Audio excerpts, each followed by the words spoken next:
Well, good morning, everybody.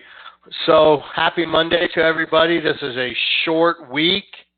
That's why we're deviating from the main 21 points, and we're doing a 2-week, a 2-day series today, where normally we do a 4-day series, Monday, Tuesday, Thursday, Friday. Thursday being a holiday, and then Friday, Friday, most people will take a 4-day weekend, which I plan to do that. We'll have essential services open. Payroll will be open. If you're, out there writing an offer in the hood of a car, we'll take your call, that kind of stuff. So, but there won't be any classes or anything on Thursday and Friday. Of course, Thursday, obviously, but Friday as well. So anyway, so today we're deviating a little bit. We're doing affirmations, okay? Affirmations. Affirmations are to retrain your mind, retrain your brain, right? Your brain, it works in almost like a cause and effect. If you ever had an experience where something happened, and in the future, you're just always going to make that connection, right? So, for example, let's say you went and tried to pet a dog, and the dog snipped at your hand. Well, your mind in the future will just say all dogs bite, right? Don't stick your hand to a dog because you will get bitten. Well, that's not a scientific fact. That's just an experience you had, and then now that becomes a fact in your mind. It becomes a reality in your mind. But it's not a scientific fact, meaning all dogs bite. So that's the way our brain gets trained.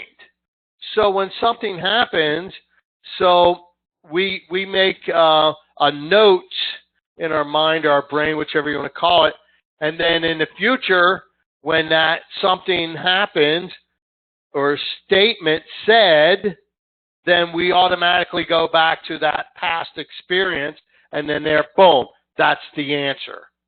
Well, we know that's not true. And so, a good example, a great one is people that say, well, I'm no good at technology. Well, at one point, you had that something happened, and you thought, and you said to yourself, well, I'm no good at technology. So from that moment forward, anytime someone said to you about technology, you just defaulted to, well, I'm no good at technology. Well, and if you say that over and over enough, well, you're affirming that, and then therefore you become no good at technology. Not because you're no good at technology, because you've convinced yourself, you've trained your mind to say that. But it's not a scientific fact. You can become good at technology. It just takes a little bit of practice. So that's the way your mind works. So now let's equate it to what we work on. The number one thing we're going to talk about today, because we're in sales, right? Real estate sales, unless you hold a broker's license, your license says you are a sales agent. The government thinks you're in sales. Your sellers want to hire you to sell their house, so therefore you are a salesperson. Now, a lot of people have a negative connotation for sales. So when I say sales, boom. So let's do this little exercise, okay? When I say sale, I want you to just either type in the message, or you could just type in there and I'll read them out. So when I say sales or salesperson, what's the first thing that comes to your mind? If you don't have the instant message open, you can just say it out loud. What's the first thing that comes to your mind when I say salesperson? So I heard commission, right? So what else? So I'll tell you some of the things that go, pushy. People say, there you go, pushy, pressure, tactic. Right. That's what it is. Right? That's what you think. Now, is that a scientific fact? No. You've had an experience one time with that, and now you've made that as your default answer when I say salesperson. You are a salesperson. Are you pushy? Do you pressure people? No. The answer is no. All we're doing is when we're on the phones prospecting is we're simply looking for people that have to move. Period. That's it. There's nothing you can say or do to cause someone to move. They are either moving or they're not moving. And all we're doing by prospecting is looking for people that have to move. Okay? Now, there's nothing pushy about that.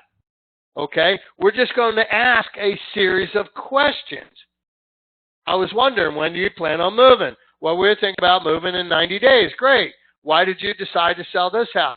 Blah, blah, blah, blah. Well, where would you like to move to? There's nothing pressure or pushy about that. We're just asking simple questions. Now, the thing is, these conversations, these scripts we use are designed like natural conversation.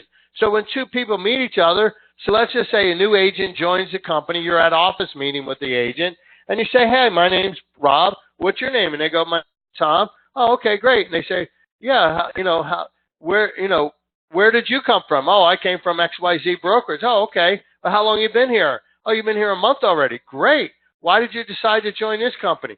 Those are the same questions we're simply asking people. Did I just pass the presentation? Oh, yeah. Let me make sure. I hate when I do that. It just pops up and I see the yes and I hit yes. So, and then I pass the presentation. So, because I'm focused on the meeting, not paying attention to what it actually said. So anyway, so those are just natural conversations that you have. So the scripts are built that way, okay? So you have to retrain your mind. So now I'm going to ask you to tell me what your thoughts are when I say script, okay? I want you to say, we're going to use a script. So you can either tell me out loud or type in the messenger what you think of. What's the first thing that comes to mind when I say script? Rehearse. So, well, yeah, that you should, right? So I'll give you some of the answers I hear all the time. Canned. I don't want to sound canned, right? I got to change it to make it sound like me. Those are things you've made up in your mind. Robot is another one, right? So robot. So, but they're not true. When you internalize them, you guys have heard me use the scripts. They don't sound like a script when I go through them because I've internalized them. They're just natural conversations to me. So here's one that says, here's a quote. So when we believe something, we act as if it is true, right? John Seymour, introducing neuro-linguistic program, the new psychology of personal experience. And that is a fact, right? That's exactly what I was saying, but he just said it more eloquently. So anyway, so let's get going, right? Let's move on a little bit. So let's get to the next slide, right? Your mind is a container, right? Your mind is a container, and let's go to the next. So let's take the example of a bucket of dirty water, right?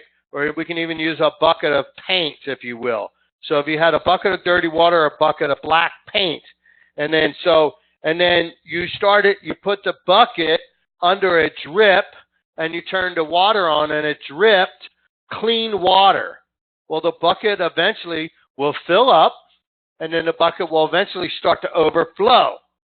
And then as you continually drip in clean water over time, the water is going to go from, dirty to not, less dirty, and then less dirty, and then less dirty, so eventually you're going to have clean water.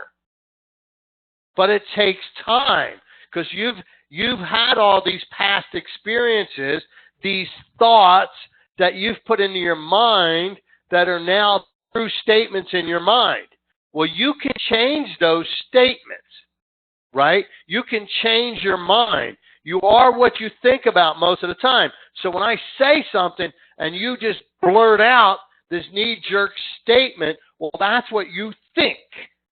Well, and it's not a scientific fact, right? Are you a pushy person? No. You're a quality human being that will offer quality services to people, right? If someone needs to sell their home, are there other people out there that are really not that good? Yeah.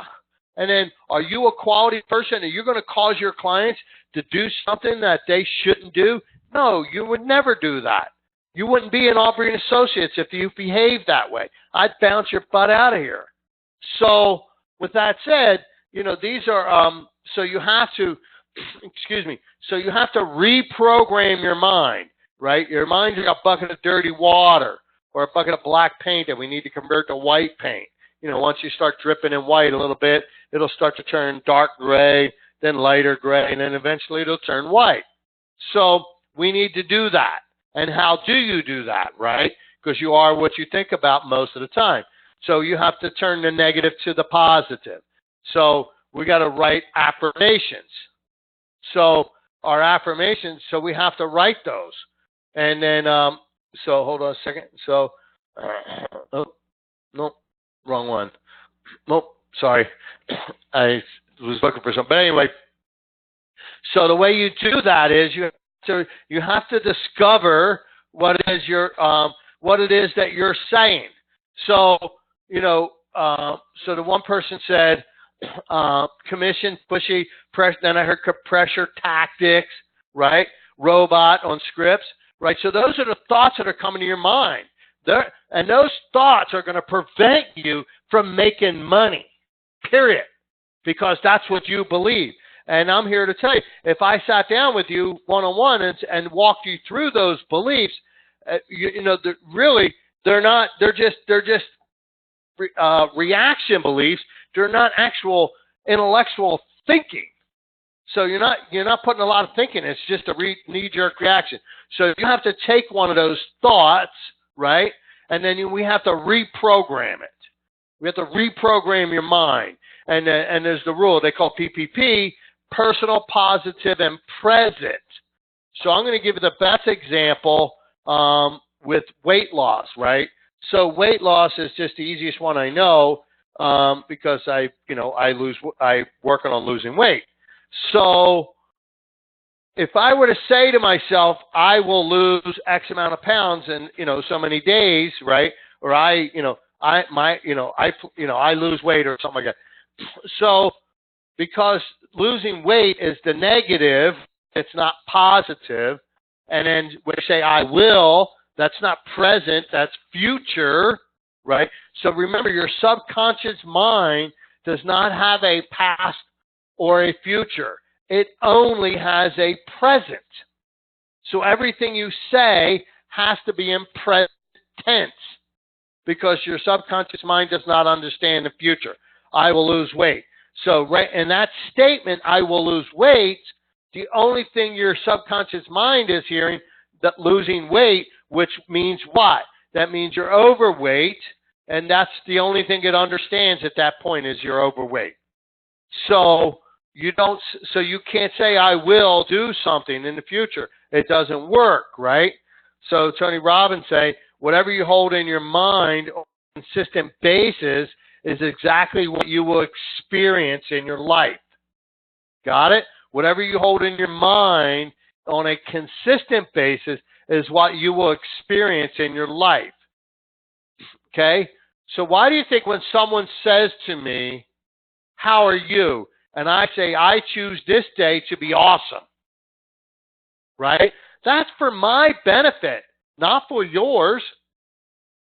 Now, I do that. Now, hopefully you get benefit out of that because when I say that, it's not your standard ritual of, hi, how are you? Well, same shit every day. Oh, that kind of crap. What the kind of crap is that? Same crap, new day. Really? When the thing is, you have a choice. Why would you choose crap when you could choose awesome? Do you get that? Your mind, it's you get a choice. It's like, when I discovered that, I was like, huh, right? So here I am. I have this choice. So every day I wake up, I choose to be awesome, right? I choose to be who I am. I don't play the same old broken record of same crap new day. That is a pathetic statement to have in your mind. So Using the power of decision gives you the capacity to get past any excuse to change any and every part of your life in an instant, right? So Debbie sends me quotes. So, but it's true. So I was trying to read that.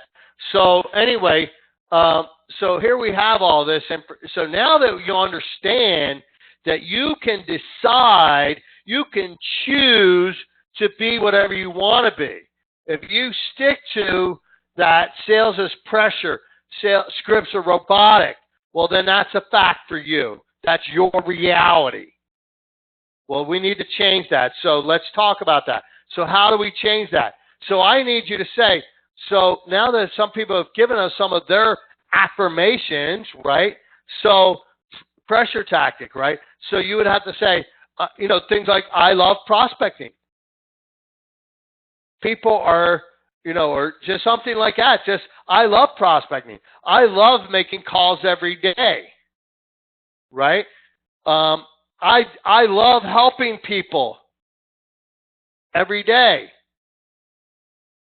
People need my help every day, right? So those are affirmations that you could reprogram your mind, and then will help you when you make calls.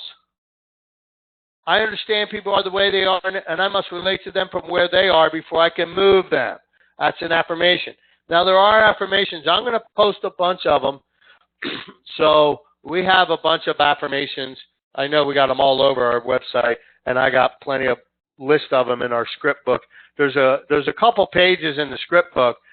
So what I recommend, though, is you got to get a few of your own, and that's why we're doing this exercise. We're going to get a few of your own affirmations to overcome whatever negative affirmation you have.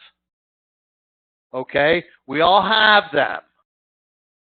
So, including me, I have them too. I will be writing mine down. So, and then we're going to talk about those. So, but first you have to find out what it is. So when I say prospecting, what's the first thing that comes to your mind? So when I say prospecting, what's the first thing that comes to your mind? You can go ahead and either shout them out. So we hear calls. Okay, so when I say making calls, what's the first thing that comes to your mind? Cold calling. Is that a bad thing or a good thing, cold calling? Right?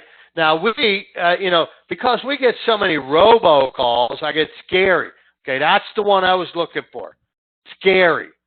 You've trained your brain that it is scary. Richard, do you have your microphone on? Yes.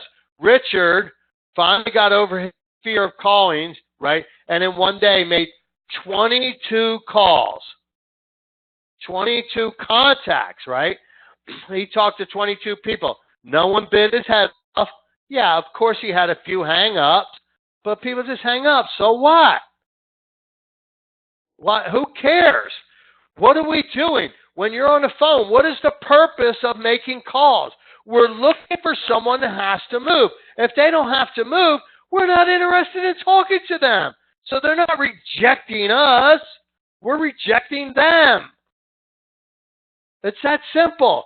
We just need to find people that need our help. And if they're not moving, remember, there's nothing you can do or say to cause people to move. They're either moving or they're not moving. Got it? So when someone is not moving, then so what? They're not moving. I can't put enough emphasis on that. So then I hear good, but difficult to do. Finding those that need your help, right? So that's the key. So I love making calls. I love finding people that need my help. I'm not offended by people that don't need my help, right? I mean, think about that. One of the best ways that never, ever, ever be rejected is to have a list of qualities that you're looking for. And if they don't meet those qualities, you reject them, right? If they're not moving, that's one of the qualities you're not looking for. So therefore you reject them. They're not nice. I don't work with people if they're not nice. If they're not nice, I reject them. Therefore, they're not rejecting me. That's how you never get rejected. It's just, you got to get past this idea that they're not needing your service is not rejecting you. So rejection, the problem with rejection is somewhere deep down in our psyche when we were little, we got rejected in some form or fashion, and then we felt that our parents didn't love us, right? And then that's what we do, is we take that past experience, that past default thought process that comes into our mind when we get rejected. And that's not true. Our parents still love us. Whether some guy on a call doesn't need our service, our parents still love us. Got it? So we have to rewrite that story. I love that one quote that you'll see, the Facebook meme that goes around that says, the only thing standing between you and your success is the bullshit story you keep telling yourself. So you got to stop telling yourself these lies. These, well, not necessarily lies. Because you tell them long enough, you believe them, right? So you just have to keep, you have to reaffirm. That's affirmations, right? So think about that. So here's what I'm going to. So let's write these down, everybody. So when I say making cold calls, right, I want you to write down the first thing that comes to your mind, first 3 or 4 items. Find out what negative affirmations you're saying to yourself. And then we need to reprogram them with personal, positive, and present, right? So the one was scary. So your thoughts are scary making calls. You're afraid to make calls. Why? Because you're afraid to be rejected. Why? Because if you get rejected by someone on the phone that doesn't actually need your service, that doesn't even know you, so how, then therefore you don't feel loved. We got to get past that because we know it's not a scientific fact, right? And what is a scientific fact? Something that you do over and over and over and get the same exact results, right? Cause and effect, cause and effect. So we got to go through that. So you got to write those. So you got to figure out what they are. And the way you do those is you write down the personal, positive, and present. In fact, that's your assignment. And we're going to do it tomorrow. So your assignment is write 3 to 5 new affirmations based on these thoughts, right? Prospecting, right? Calling, right? When you hear those phrases, salesperson, right? Whatever comes to your mind. Prospecting, salesperson, door knocking, right? Whatever comes to your mind, I want you to write those down, 3 to 5 of them each, right? And then figure out what the real issue is for you, because the one person said theirs was scary. They used other phrases like calls, that kind of stuff. But at the end, really digging in, got scary out of them. That's awesome. I'm glad you wrote that down because now we know what the root is, okay? And the thing is, there's nothing to be afraid of, period. No one could kill you on the phone, right? They just, it's not going to happen. So what if they hang up? Because you don't know what's going on in their world, right? You don't know what's going on in their world. They could just be having the worst day of their life, and then you happen to call, and they were short with you, okay, which has nothing to do with you. They weren't upset with you. They just were upset at the moment, right? So in the book, the 4 agreements, I'm going to find one. There's agreement number 2, right? That says, don't take it personal. I want to find the exact quote. I'll actually put it up on the screen so that it can be recorded. Let me open it up in a bigger one. Open image in new tab. There it is. It's not so big, but so what it says is, here, let me enlarge that. Don't take anything personally. Nothing others do is because of you. There's a misspell and they printed it on the internet. Anyway, what others say and do is a projection of their own reality, their own dream. When you are immune to the opinions and actions of others, you won't be the victim of needless suffering. That is so huge. We have needless suffering because we're suffering. We're taking the consequences of not doing something because we're afraid of what might happen. That is not going to happen. That's not even personally, and it's not going to happen anyway. So when we're immune to someone else's thoughts and their actions, then we avoid all that needless suffering. Got it? That's huge. So anyway, so you understand your assignment, right? Any thoughts or questions right now? I know I got on a soapbox and got super excited, and probably people right now are probably afraid to talk. They're like, holy cow, his volume went up a little bit. So anyway, but I'm so passionate about getting this through to you guys because I know this is the key to making money for you. Okay? Because there's only two types of people, those you know and those you don't. And if all the people you know are not moving, now what? You have to start talking to people you don't know. Those are your two options. Right? So anyway, anybody, any questions on the assignment? So if I take it beyond the questions, that means you know exactly what to do. We're going to go over these tomorrow. So we'll only go over them if you want to. But I would like to see your affirmations. I'd like to see them. So, and I'll share mine with you tomorrow. So, anyway, so that's it for now. We got a few minutes, and then we'll start the role play. So go ahead and run to the bathroom, whatever, return an email or whatever, and then we'll pick. And then I'll see you at 8:30 for the role play. Awesome. See you guys.